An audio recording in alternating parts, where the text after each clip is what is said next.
your side.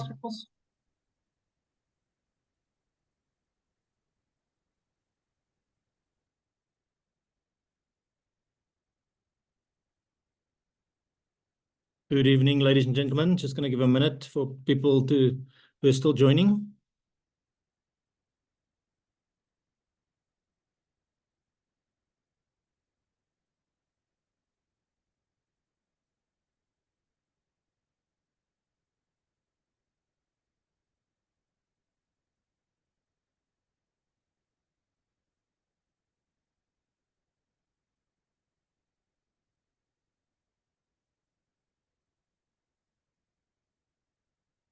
Okay, right. Good evening, ladies and gentlemen. Welcome to tonight's CPD presentation. My name is Chris Foster, and I'll be chairing this event tonight. Our speaker tonight is Professor Helen Malherbe. Professor Malherbe is Associate Professor at the Centre for Human Metabolomics at Northwest University, South Africa, where she was appointed in an extraordinary capacity in January 2023. Helen joined the rare disease community in 2004 when she lost her first child to trisomy 18. She completed a PhD at the University of KwaZulu-Natal in 2017, followed by 4 years of postdoctoral research and a subsequent year at the University of Pretoria. Helen led Genetic Alliance South Africa NPO from 2014 to 2019, which integrated with a like-minded NPO, Rare Disease South Africa, in April 2020, where she led research until February 2025. In March 2025, Helen left RDSA to continue her advocacy research full-time at Northwest University, where she continues to address key aspects of community genetic services to ensure all those impacted by congenital disorders and rare diseases locally and globally can access effective services and achieve optimum quality of life. This includes reviewing terminology to ensure accurate representation and data comparison of the burden of disease, quantifying the burden of these collective conditions through modeling in the absence of empiric data, addressing capacity shortages of key healthcare professionals, cost effectiveness of newborn screening in South Africa, and sharing patient perspectives and conceptualizing patient-led research. She is involved in numerous international and national fora, supervises postgraduate students, presents regularly at key conferences, and has published extensively in peer-reviewed literature. And perhaps if I can just say something on a personal note, Helen is the person that I know that is the most knowledgeable about the macro view of rare diseases nationally as well as global aspects. So, if you have any questions about policy, organizations, WHO, tonight is your slot to ask your question. And Helen told me that she's looking forward to some challenging questions. So, Helen, thank you very much for your presentation, and I look forward to listening to you. Great. Thank you very much for the introduction, and good evening, good morning, good afternoon, everybody, wherever you may be in the world. And welcome to this webinar where I'm going to be talking about the really big picture related to rare diseases in South Africa. And it's really going to pull together a lot of different aspects. But as Chris said, I'm a macro level person, and that's what it's going to be about. And I am pulling together as much as I can. But of course, given the time restrictions of only an hour, if you have any other questions, you are most welcome to email me. And if some of the references aren't included because I couldn't cram them all in, please feel free to reach out. So just as a declaration, I am an extraordinary associate professor at Northwest University within the Centre for Human Metabolomics, together with Chris, who's hosting this webinar. I'm also a mum to a daughter with a rare disease, trisomy 18, and she was the real instigator and the fuel to my passion for really getting into rare diseases and doing what I do in building the evidence base to make life better for others that are affected by these conditions. So I'm also very much a rare disease patient advocate as well. So what I'm going to be talking about tonight is, first of all, I'm going to give you some context and some definitions to ensure that we're all on the same page and we are all talking about the same thing. I'm then going to move on and talk about the rare disease burden in South Africa, based on the findings of a recent study that's been completed. I'm going to speak to community genetic services, which are the collective services that are needed to improve the quality of life for those that are living with these conditions. I'm going to then speak to some of the challenges, but as always, in bringing challenges, I like to suggest solutions. Otherwise, it will be too much of a negative presentation. So you're welcome to bring your own solutions as well at the end. I'm then going to talk about another study that was completed last year that gives us the legal landscape related to rare diseases in the country. And then I'm going to wrap it up at the end with some hope for the future and some time for hopefully some questions and discussion. So what is a rare disease? And as many of you know, that this has been a real controversial issue globally for many years. And this was actually addressed a couple of years ago by Rare Diseases International in collaboration with WHO to try and get a universal or operational definition of rare diseases that could be used by all. So we are all talking about the same thing and comparing apples with apples, so to speak.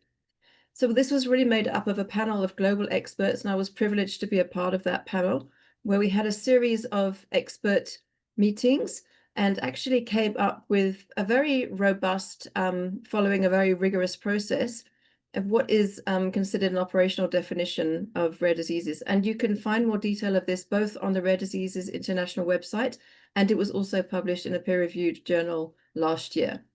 So we're now in agreement that a medical condition with a specific pattern of clinical signs, symptoms, and findings that affects fewer than or equal to 1 in 2,000 people living in any WHO-defined region of the world. So that is an individual rare disease condition, 1 in 2,000 or less. But then you have to consider we're talking about a massive group or collective of rare diseases, which is actually more than 6,000 in number.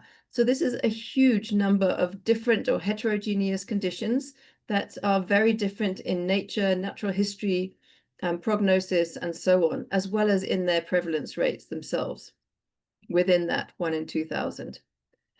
In addition to the 6,000 conditions that have been characterized to date, there are many, many more that just have not been characterized or described yet. And that unfortunately means that many patients living with these conditions also remain undiagnosed. Within that heterogeneity, we've got a lot of rare diseases that are clearly visible that can be diagnosed at birth. For example, in our local context, oculocutaneous albinism is classified as a rare disease and is clearly or easier to diagnose at birth than perhaps a metabolic disorder. Many of these conditions appear in childhood. In fact, the majority appear in childhood, and these are diseases that have no mercy and they progress rapidly, resulting in 1/3 of those children not actually surviving to the age of 5. And this is why it is such an important global health priority. Most of these rare conditions, or 80%, we anticipate, have a genetic or partially genetic causes, with the remainder actually being caused by mostly environmental causes, but that's also a very heterogeneous bucket there.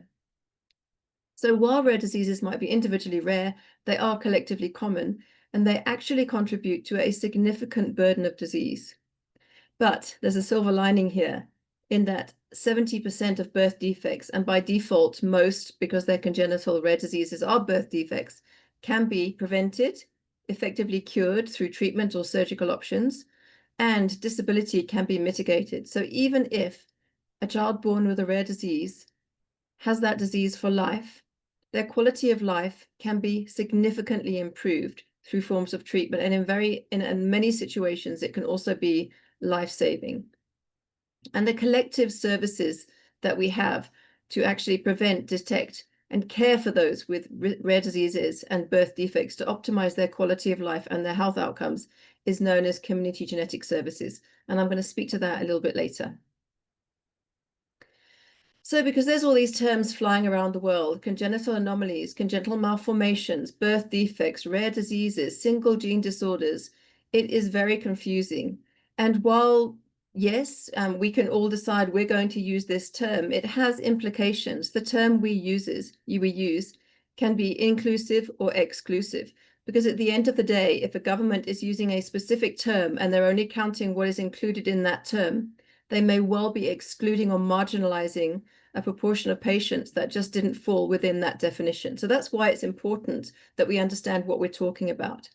So if you look at the big turquoise ball here, you've actually got everything included in there, including what's in the purple, are birth defects or congenital disorders, as you can see on the right there.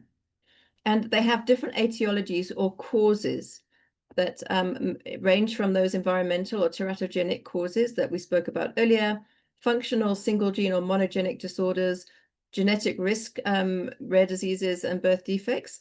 And then within the purple at the top, this is very often what is referred to as congenital anomalies. And if you look at the ICD-10 classification as it stands in that chapter, or what's known as the Q chapter, it's only about, well, it's less than 50% of the conditions that are actually in the ICD-10 system. So you're actually excluding more than half of all of those diseases. And hence, if that's what you're using to measure your burden of disease for these conditions, you're excluding all of these other people and patients. The good news is that the ICD-11 is much more granular and has been really developed with a lot more input from the community to actually be more representative of the rare disease burden. So that's going to be coming and hopefully is going to improve this whole definition issue. And in the meantime, you have rare diseases that fall in all of these different etiologies, regardless of if they are infectious, it will still be if it's in congenital and so on.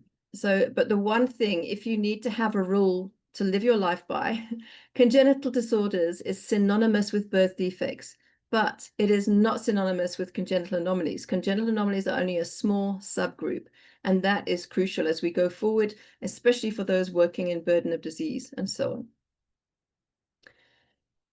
I also wanted to give just an outline, a snapshot of where South Africa is at the moment, particularly for the international audience joining us tonight. We are a country at the southern tip of Africa. We cover 1.2 million kilometers over 9 provinces. We are a big country. Our population is just over 63 million, probably closer to 64 million, because that's last year's data. We are quite a young population. As a result of the HIV epidemic and so on, we have lost whole generations. And so unlike many of the industrialized countries, UK, USA, Australia, where you've got aging populations, we have 36% of our population are under the age of 20, which is the opposite to many of those countries, and only a very small percentage over the age of 60. Majority of our population lives in urban areas, almost 70%, and our life expectancy for men and women respectively is 65 and 71, and that is now on the increase again. We see about 1 million births annually, just over, and we have a fertility rate at birth of a woman at 2.4, which is one of the lower rates in Africa.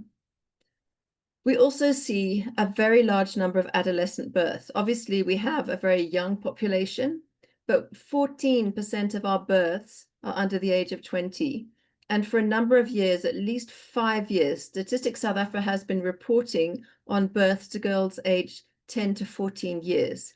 And we're talking about somewhere in the region of 4,000 births to girls aged between 10 and 14, which I find quite hair-raising.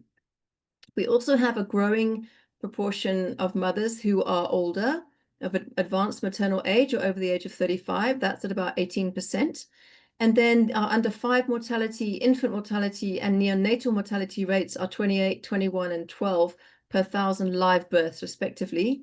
And of course, we have a significant proportion of our population living with HIV, which equates to about 8 million people. And of course, we have the highest documented rates or the highest patient body that are registered on antiretrovirals globally. And we have our dual healthcare sector, which is still around 86% of the public, of the population accessing public healthcare versus about 16% accessing private. So that's an overview of where we are in terms of healthcare markers at the moment. And just to give you just a final glimpse of where we're at. Obviously, with HIV/AIDS epidemic and the concomitant TB epidemics, we really took a hit in terms of our child mortality, in terms of under 5 mortality, you can see in purple, in the green, infant mortality and neonatal mortality. And this had really started coming down after, full comprehensive rollout of antiretroviral virals in the country and transmission of mother-to-child initiatives and programs. So you can see that after really going up, and we were one of the few countries where we saw for the Millennium Development Goals, we actually saw our mortality, our child mortality going up and our life expectancy going down.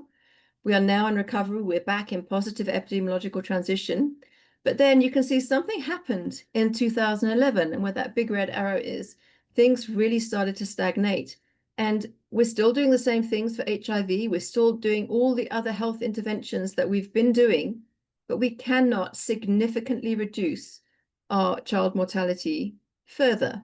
And the only way we can actually do that now is to address rare diseases and birth defects as a collective. And it's been proven, the evidence is out there.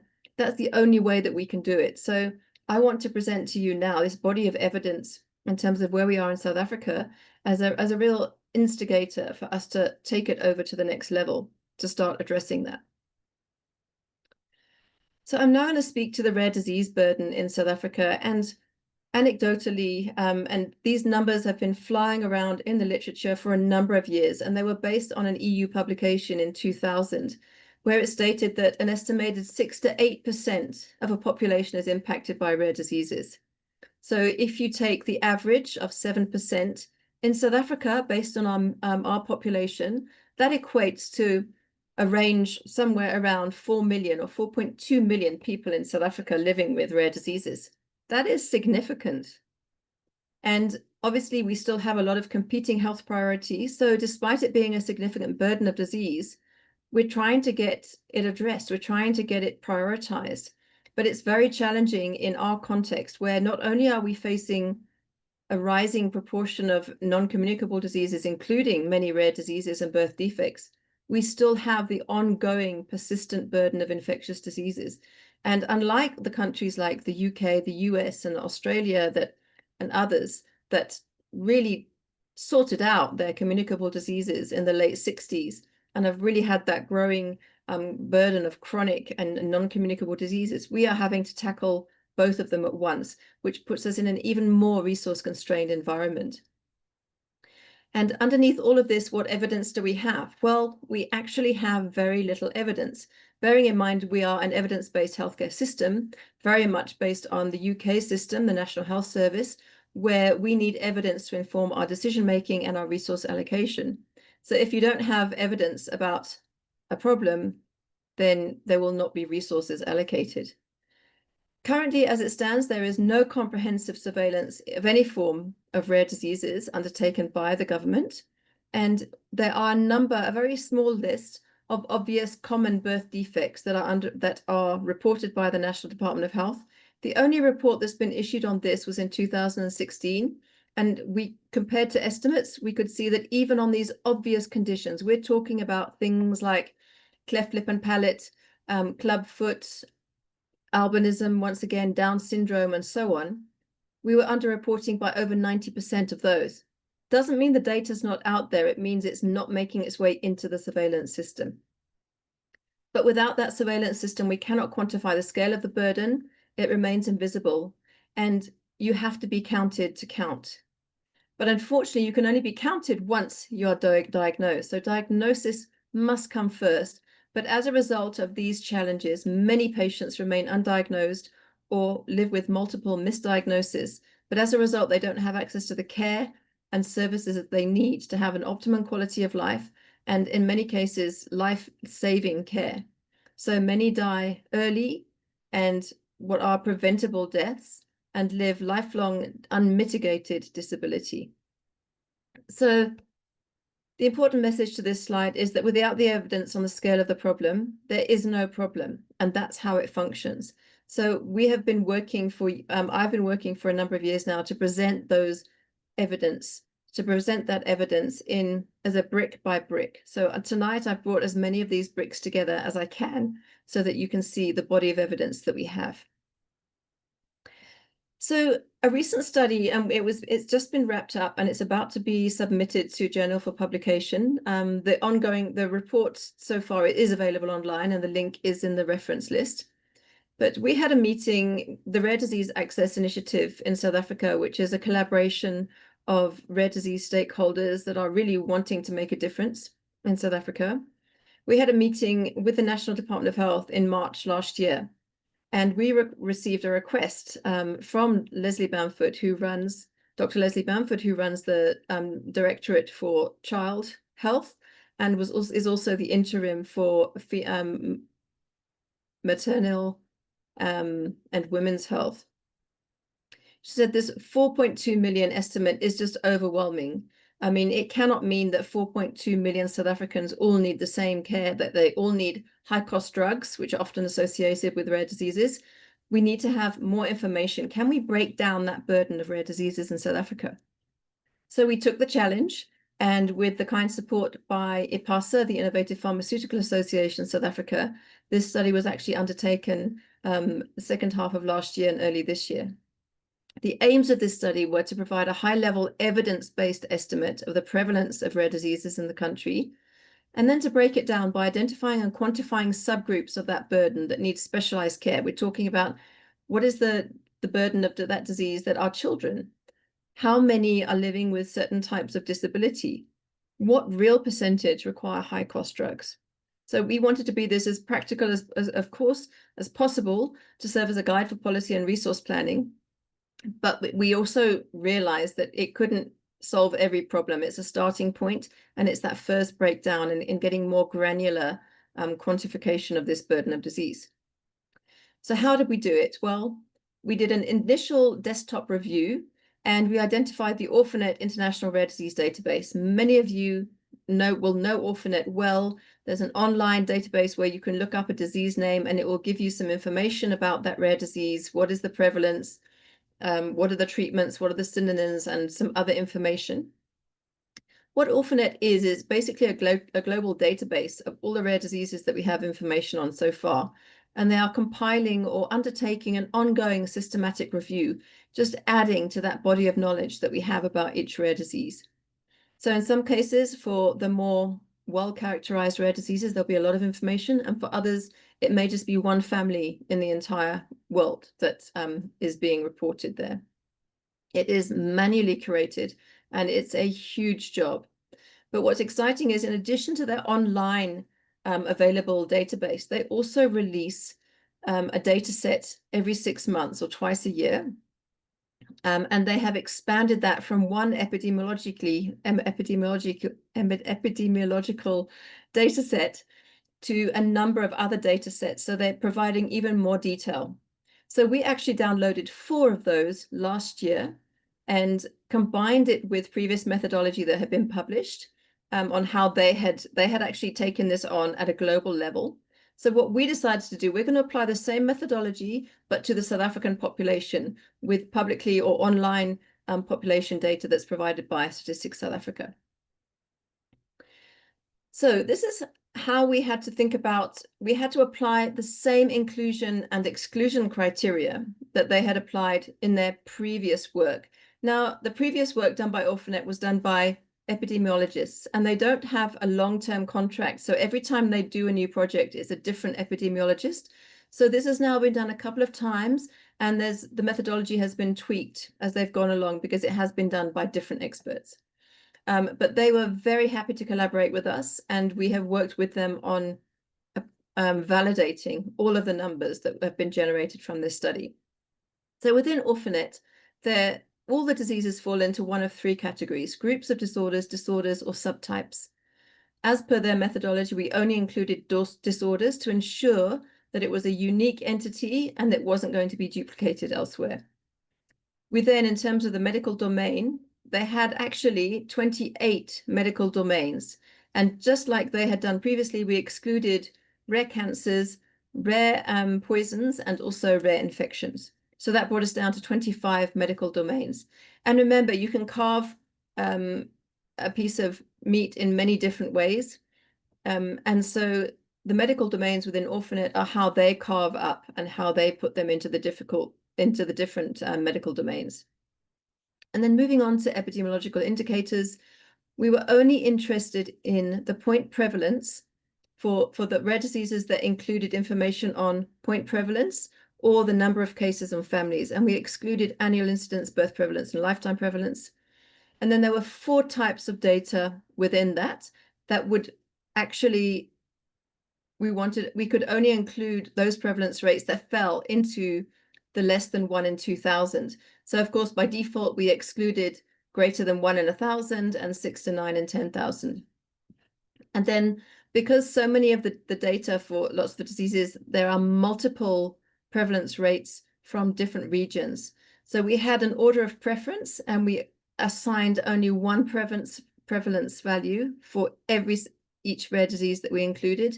And we used this as an order of priority. So if there was data for worldwide, we used that. If not, we used for Europe as a region. If not, a European country, because this, of course, is where they have very well-established registries and so on for over 40 years. And then we went to the US, and then other continent, another country. What was really interesting is when I was playing around with the data initially, I looked on there to see how many data of the rare diseases that we included, how many had data for South Africa. Only 2. I only found 2, and they weren't even really robust data sources. So that's just an aside, just showing we need to really contribute more to this area. And then within the point prevalence data, there were also several different types. We ended up developing a calculation, or we used their calculation to get a direct point prevalence, where we would use rare diseases where there was a class and a value. Let's say it was 1 to 9 per million. We would take a mean value, or we would take a value that was actually indicated as a Val-Moy in Orphanet. And that would be calculated per 100,000 of the population. Similarly, for the majority of rare disease entities in Orphanet, they are actually described by case and family reports only, which of course are going to be less robust sources of information. And we treated these data points rather differently. We tackled them as a group, as indirect point prevalence, and to account for family size and cascade screening and so on for a number of these rare conditions, we multiplied the number of families by 10. The details on these calculations are all in the report and will be in the paper that's published. So once we had got all of these data points in, we imported into Microsoft Power BI when we downloaded the data, because in there it enabled us to link all of the different data sets using the ORPHA code, which is a unique identifier in Orphanet. And then we brought it back into Excel for data processing. So this is what we actually found when we did our data selection process. So we had, for clinical entities in Orphanet, unique entities at disorder level, there were 6,417. After excluding our 3 exclusions, cancers, infectious diseases, and toxins or poisons, and then those entities with no rare disease or epidemiological data, those with no point prevalence data, and there were a number of other conditions that required quality control, and of course those that were too common to be included in our data set, we came down to 3,728 rare diseases. 781 were described by categorical or value data. 2,610 were described by cases, individual cases or a number of cases, and then 337 by families. So you can see that's a big drop from 6,417 to 3,728. So that is a limitation of this study and must be borne in mind as we go now to the results, that it's only representing 58% of the unique Orphanet rare diseases included in the study. Key findings. So I think the most important thing is that we found that 4.8% of the population is affected by rare diseases. That is relating to over 3 million South Africans. But remember, it's only 58% of the Orphanet of disorders that were included. So this is aligning with that anecdotal amount of about 4 million. But what was most interesting, and I think this is probably the most important finding of the study, is that only 11% of the rare diseases included in the study, 404, account for 98% of the burden of disease. You can see that better on this graph, where you've got plotted in the solid, you've got the percentage of the total number of rare diseases. And then in the crossed, you've actually got the number of patients or cases. And it's ranged across the graph from the most rare conditions to the more common rare diseases that still fall within our definition. So you can see that it's a very small number of diseases. So if you add the 7 to the 4%, you get the 11% accounts for 98% of the burden. And what about age of onset? Bearing in mind that these categories are not mutually exclusive and some rare diseases might have more than one age of onset, the majority of these conditions occur in childhood, in neonatal infancy, childhood, and adolescence, right up to the age of 18. And that's accounting for 77% of rare diseases are present in childhood. Interestingly enough, there's about 7% of rare diseases that manifest during pregnancy, but the question there is, can it be diagnosed antenatally? Bearing in mind, particularly in the public center, many obvious conditions are not being diagnosed or picked up, with it being lucky if a woman can have a low resolution gestational dating type of scan. So obviously high risk cases will be referred, but it begs the question, if we are struggling to diagnose Down syndrome antenatally, how can we yet be diagnosing rare diseases, particularly metabolic disorders and so on? We also looked at the type of inheritance to see what type of genetic inheritance, the modes of inheritance. And by far, you can see autosomal recessive, autosomal dominant, followed by X-linked recessive. So the majority, these types of modes of inheritance. And of course, these are going to be more higher risk for populations with higher rates of consanguinity, which are low in South Africa. And there's very little robust evidence to support it other than some anecdotal. If we look at the medical domain, so remember, this is how Orphanet carves up their conditions and assigns a disorder to a primary domain. So for example, rare skin disease might fall in rare skin disease, but it might also fall in another category as well. So this is their primary association. And you can see by far the most, whether it's the proportion of patients or rare diseases, is rare development defect during embryogenesis. So preconception causes, as useful as it is to help plan for services. In the report, we also did a breakdown for each of these on the types of multidisciplinary teams and the implications for capacity requirements to support this patient body. So for example, you can see we would need a significant number of neurologists to support 20% of the patient, the proportion of the patient burden. And then the final leg of this study was really to look at what proportion of the rare disease burden are living with disability. Now, of the 3,728 rare diseases that were included in the study, only 569 of the rare diseases actually had associated disability data. That's not to say that many of the others don't or don't live with disability as well, but we were restricted, of course, to what was included in Orphanet.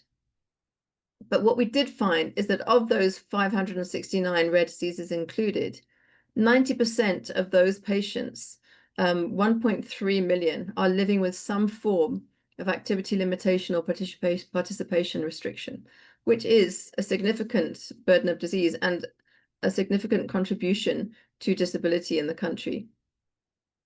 A small percentage, 8%, have no functional disability. And then that small category, the 3%, around 40,000, is relating to patients or rare diseases that result in premature death, or patients experience hypervariable functioning, which means that disability might vary or change over time or depending on the situation. There were a lot of other categories within this disability data, but it wasn't feasible within the constraints of this study to complete that, but the opportunity is there to do that. As an addition to this study, so we couldn't use Orphanet data for this because Orphanet has not got a completed list of high-cost drugs for rare diseases. What we essentially did here was we did a quick desktop review to identify key literature to help us identify which rare diseases have a high-cost drug available globally.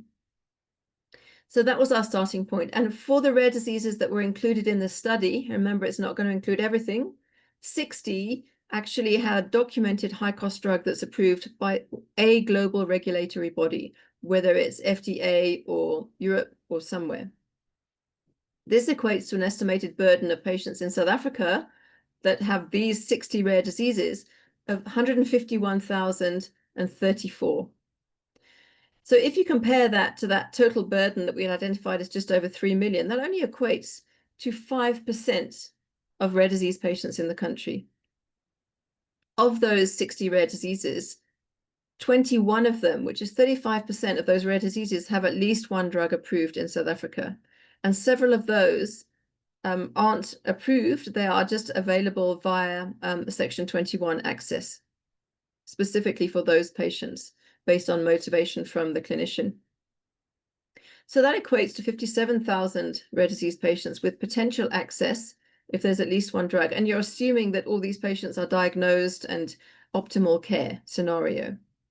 But my question is, in reality, how many of those 57,201 patients can actually access those treatments in South Africa? But what this really served to do within this study, it really shows that there is a lot. One of the big myths that is really being perpetuated is that why treat rare diseases? They're all high cost. It's such a small proportion of people. First of all, it's not a small proportion of people. And secondly, not all of them require high cost drugs. We know that many can be controlled by or managed by diet or very low cost therapeutics, for example, congenital hypothyroidism, if it's diagnosed early. And this is just a snapshot of that preliminary list of high cost drugs that's approved. I couldn't fit it all on the screen, but this is shows you an idea of which are included and which aren't. So what are the implications of this study for rare disease stakeholders? Well, it gives us a starting point for more research, and we can identify gaps and opportunities. We can break down that burden further and make it even more granular. It also enables us to focus on those 404, the 11% of rare diseases that cause the majority of the burden of disease. So we don't need to be overwhelmed anymore by the 6,000 plus rare diseases. Let's just focus on those 404, because that's going to give us the biggest bang for buck in terms of service delivery. It dispels that myth that all rare disease treatments are cost, but it begs the question, what about the other 95% of rare disease patients? What types of services do they require? They're not all low cost. That's another heterogeneous group right there that we need, that is begging for further attention. We know that the majority of rare diseases manifest in childhood now, and they need to be diagnosed early and counted early and referred for care. And that includes really bringing in those interventions that we know work, like newborn screening. We need to consider the findings of the study within the Sustainable Development Goal impacts, and particularly with the 2030 targets coming up for Goal 3. And we know that the burden of disease is extensive and it's largely unrecognized, underreported, and unserved. But now we have an opportunity to do more targeted research to gather those evidence and data. And just a final slide related to this study is, so what can we do? Well, how can we use this information to going forward? So we need to integrate rare diseases into national health policy and planning. And we can go ahead and focus on those low-hanging fruits in terms of known effective interventions like newborn screening, but thinking about the 404 priority rare diseases.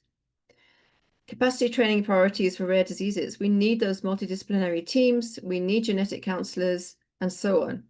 So we need to focus on addressing that deficit. And there's some solid research out there now that gives an opportunity to do that.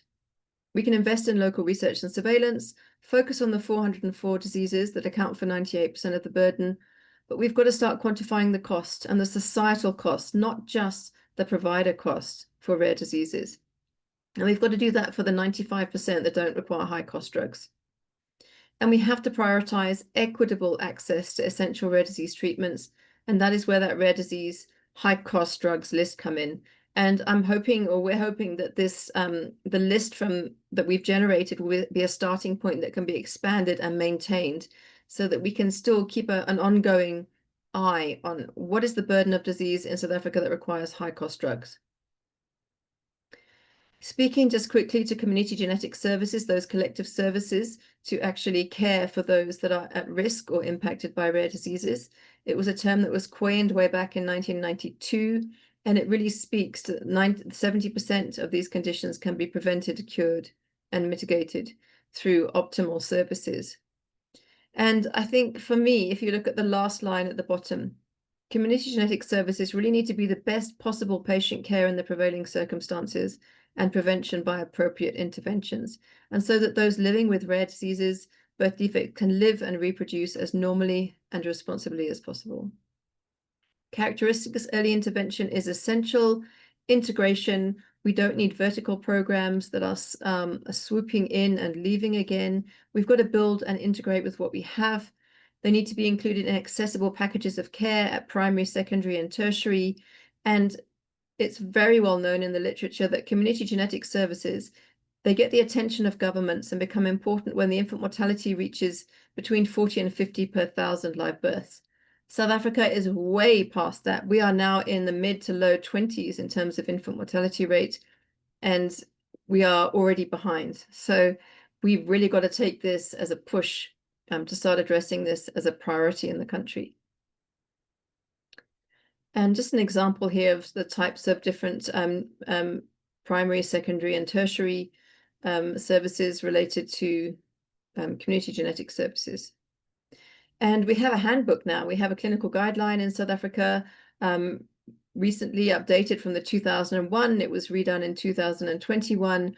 And this is the real Rolls Royce. But the problem that we're having is now implementation of this guideline, which I'm going to come to after I speak to some of the challenges. So what I've done here is just highlighted a few of the challenges. There are more, and there are other solutions that I haven't highlighted, but just to give that big picture feel, what are the challenges facing rare disease communities? What are some of the solutions that are already underway or we can actually address and get moving on? So we know that it's a very big burden of disease. The majority are children, but on average, patients will see 8 different physicians in that, or specialities, in that odyssey towards their diagnosis. 70% are misdiagnosed and 40% are misdiagnosed more than once. And this graphic says an average diagnosis is 8 years for a rare disease patient. If you look in the literature, there's a paper published in Australia where it says an average of 5.8 years. But obviously a high-income country, that process is going to be extended in LMIC like South Africa. Some of the challenges that we face are directly related to capacity shortages. We have a lack of healthcare professionals across all specialities and cadres. We need to identify those priority areas that have to be addressed. We need to do a proper audit, and there's an excellent study out there that have set up a model by Wishnia et al. That we actually adapted for genetic counselors and clinicians. There are a number of new specialties that are required, for example, metabolic, and there's an established HPCSA process, so that can be done. We just need a pair of hands to do it. We are now at crisis level with our clinical medical geneticists and genetic counselors. There was a study published last year that really predicted where we're going to be by 2040 if we continue with the levels of training that we have now. And then we really need to start looking at multidisciplinary teams versus the silo, especially in the private sector, with a lot of clinicians working in silos. And that has huge implications. I was at an event yesterday for trisomy 18 and 13, and I was blown away by the amount of progress that's been made in the last 20 years since my daughter was born with trisomy 18. And I need to get educated and raise my awareness on that. So, but that's very exciting. And then we also need to do these things and benefit from the potential impact from change, because the further delays allow the rare disease to progress more quickly with poorer outcomes. In my time at Rare Diseases South Africa, it was often many of the patients would talk about they'd go to their doctor. It was a new specialist because they would have to take all their medical notes to the next specialist, explain the whole story, and the doctor actually will Google in front of them their condition, because the patient knows more about that condition than the clinician. And of course, you can't expect every clinician to know about 6,000 plus diseases, But just imagine if it was you as a patient going in. This is just a picture just to show you in terms of our medical geneticists and genetic counselors. We only have 8% of what we need in terms of medical geneticists. And for the really complicated cases, you need a geneticist to help with that diagnosis and proper management. We've only got 2% of what we need in terms of genetic counselors in public. And it's a little better of a situation in the private sector, but 6 of our 9 provinces have no medical geneticist, and 5 of the 9 have no genetic counselor. Sorry, there's a typo there. But you can see from the map, the majority of them, that they're really clustered around the academic hospitals and centers, mostly in Gauteng and in Western Cape, and very, very little in the rest of the country. And where are they? Why do we have so few? Well, mostly we are losing them to emigration. Obviously, there's an aging population of professionals, and many do retire, but the majority of our professionals have actually left the country. And in the case of genetic counselors, we're qualifying them and they leave immediately. The NHS in the UK is sucking them up. We're spending all the money on the training. There's no posts here. So what incentive is there to stay? So in the last 2 years, we have lost double digits in terms of numbers of genetic counselors. And it's coming to the point where it's unethical to keep training them if we're training them for the UK, a high-income country. A very busy slide, but in terms of accessing treatment, one of the real stumbling blocks, you're a rare disease patient, you get a diagnosis, and then, okay, you know what you're dealing with now. Now let's get the treatment. So, and this is a real stumbling block. And of course, the problem with high-cost drugs is you've got a very small patient body, and you've got patents that are monopoly patents, and those costs have to be spread over a very small number of patients, hence the high cost. We import most of those therapies, and that makes the prices even more expensive with exchange rates, freight costs, and the volatile forex as well. Often the dollar cost can be low or remain the same, but it increases because of the exchange rate.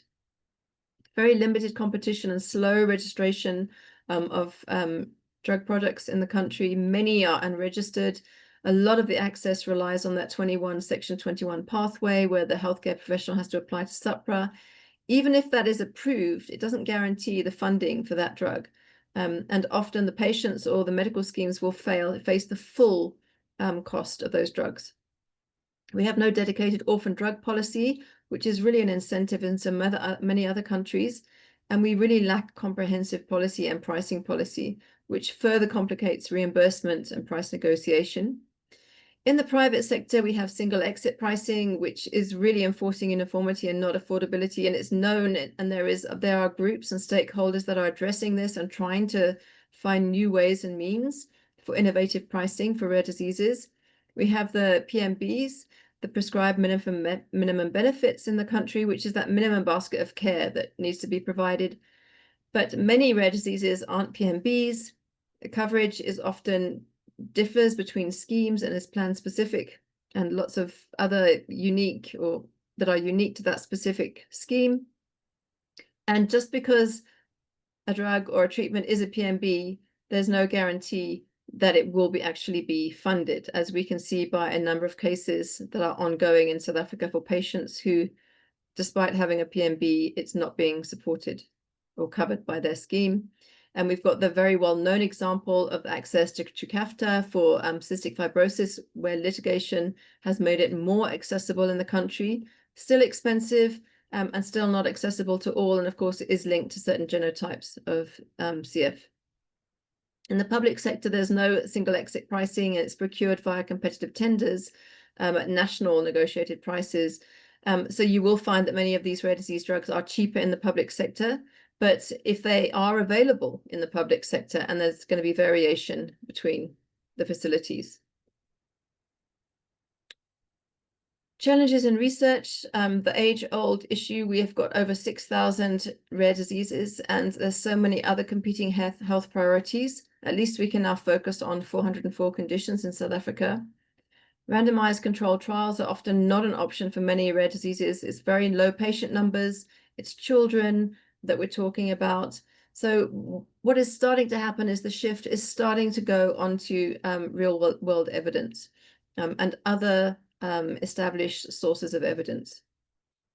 And it's very well known as well that African genomics are very underrepresented. Less than 2% of the human genomes are sequenced globally are from Africans, and even many of that 2% are from the African diaspora elsewhere in the world, and not actually directly from Africa, despite Africa's population making up 70%. So that means that a lot of the tests, the diagnostic panels, again, an example of cystic fibrosis, are developed for European populations. They do not work as well in Africa, where we have a minority of Europeans. And we're missing lots of opportunities to discover novel disease markers and so on. Some solutions that are ongoing there, H3 Africa is working to expand that sequencing database, and the 3 Million African Genomes project is underway or been proposed to address this gap as well. And then my last slide in terms of challenges, I just wanted to speak to the patients and caregivers, because even though they are the center and the reason for the rare disease community, often they are the last port of call. And yet these are people living 24/7 with a rare disease, whether as the patient or the caregiver or the family member, and they accumulate massive amounts of lay expertise, which is often overlooked. And there's so many examples where patients have actually not been listened to the detriment of their actual health outcome at the time.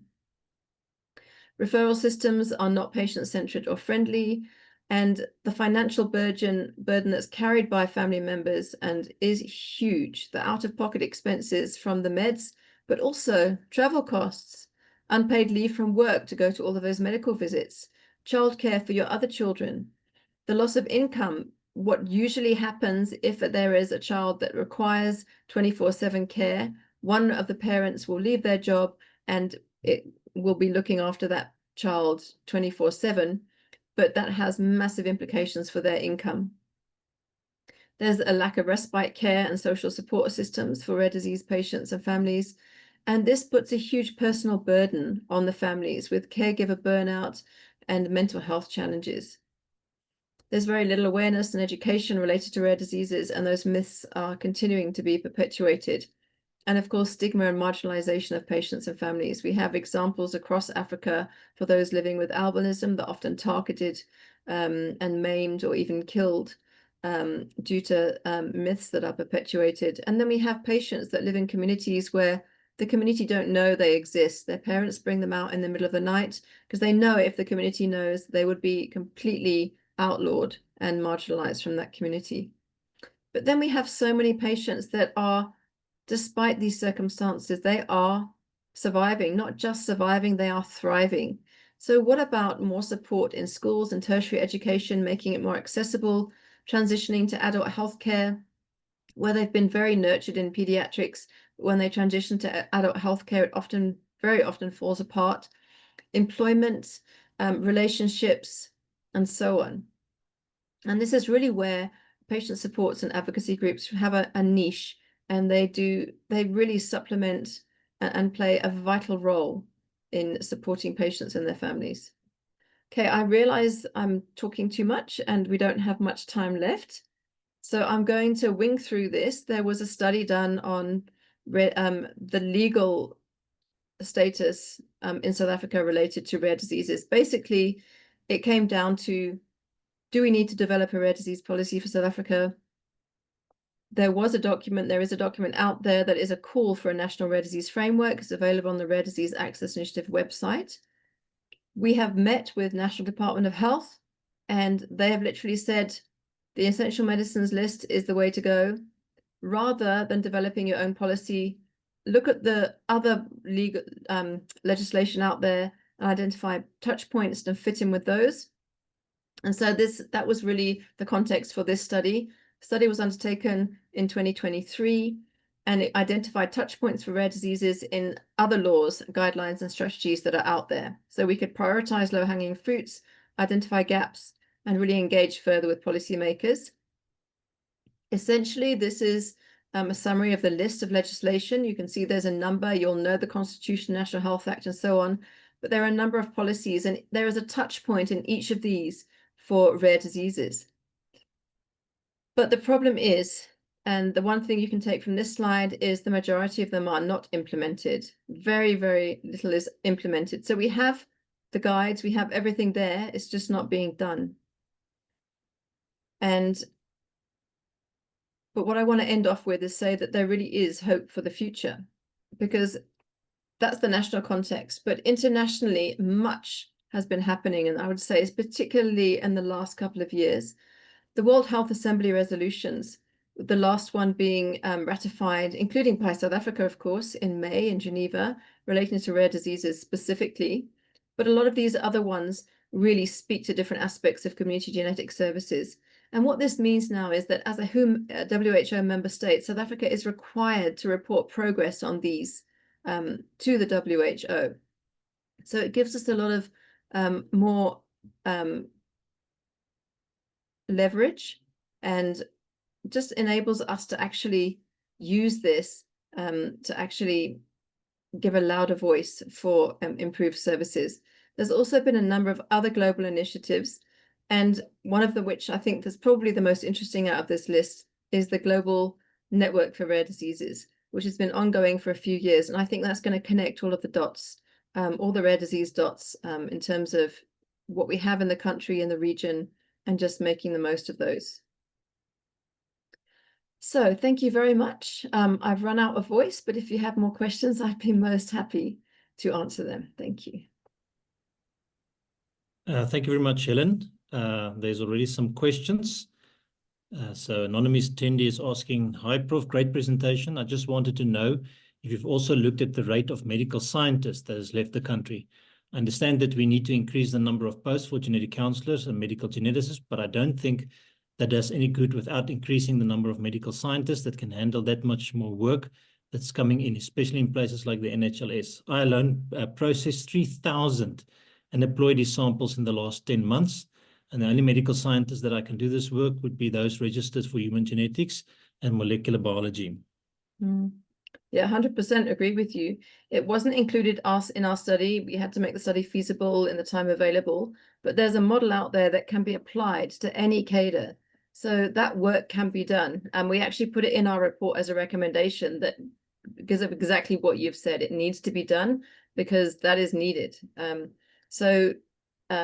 The last that I had heard anecdotally was that the NHLS was operating at a very 10% or something of the required capacity. So I completely agree with you. Okay, then Chris Hendricks is saying, perhaps more comment, he's saying there's a famous African proverb, I think it's very applicable, when there's no enemy within, the enemies outside cannot hurt you, which may be the reason for lack of progress or not in South Africa. Is there a true willingness to solve these issues in South Africa, i.e. champions in the political systems, funders, or does ignorance help to contain the cost as the country is punching way below its weight in the healthcare, looking at the data presented? Thanks, Chris. Always expect a good question from you.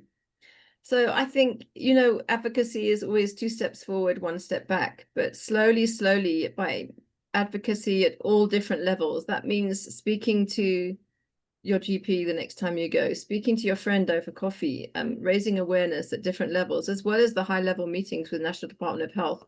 I think it all starts to culminate eventually, and you almost reach that mass where is the turning point. And I think there's quite a few more important meetings coming up, National Department of Health with Rare Disease Access Initiative, and I think it's really showing that combating this ignorance and all the different challenges, it only is going to work if we work together. And I think the one thought I've always had in my head is that it doesn't make sense for us to go individually to Department of Health. We'll be like flies or gnats that are being swatted.